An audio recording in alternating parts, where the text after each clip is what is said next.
સૌપ્રથમ સમાચાર વડોદરાથી। વડોદરાના કોટા વિસ્તારમાં આવેલ ડી માર્ટ વિવાદમાં ડી માર્ટમાંથી ગ્રાહકે ખરીદેલી સ્વીટ કેક બગડેલી હોવાનો આરોપ। ગ્રાહકે બગડેલી સ્વીટ કેકનો વિડીયો વાયરલ કર્યો। ગ્રાહકોનો દાવો છે કે આ કોટા ડી માર્ટમાંથી 60 રૂપિયાની સ્વીટ કેક ખરીદી હતી, પરંતુ તે બગડેલી છે। તો આ વિડીયો સોશિયલ મીડિયા પર વાયરલ કરવામાં આવ્યો છે। આ કોટાના ડી માર્ટમાંથી કેક ફૂગવાળી નીકળ્યાનો આરોપ। ગ્રાહકે કેક સાથેનો વિડીયો સોશિયલ મીડિયામાં વાયરલ કર્યો। વડોદરાના ડી માર્ટમાંથી આ કેક ખરીદવામાં આવી હતી। વડોદરાના કોટા વિસ્તારમાં આવેલી છે ડી માર્ટ, જ્યાંથી આ કેક ખરીદવામાં આવી હતી। વધુ જાણકારી મેળવી અમારા સંવાદદાતા લોરેન્સ ફોન લાઈનથી જોડાયા છે। જી લોરેન્સ, બગડેલી કેક નીકળ્યાનો આરોપ ગ્રાહકે કર્યો છે।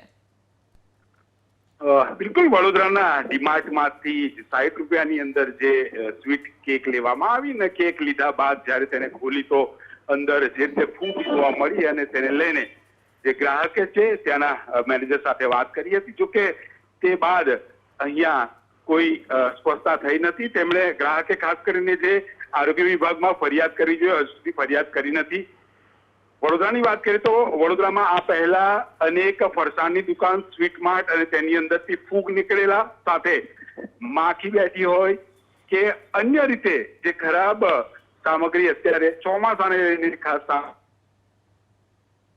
ક્યાંક ને ક્યાંક જે કહી શકાય કે તેમના સ્વાસ્થ્ય સાથે ચેડા થઈ રહ્યા છે। વડોદરા આરોગ્ય વિભાગે ખાસ કરીને કોટા વિસ્તારમાં આવેલા ડીમાર્ટની અંદર તાત્કાલિક આ મામલે તપાસ કરવી જરૂરી બને છે, જેને લઈને આગળ આ પ્રકારની ગતિવિધિ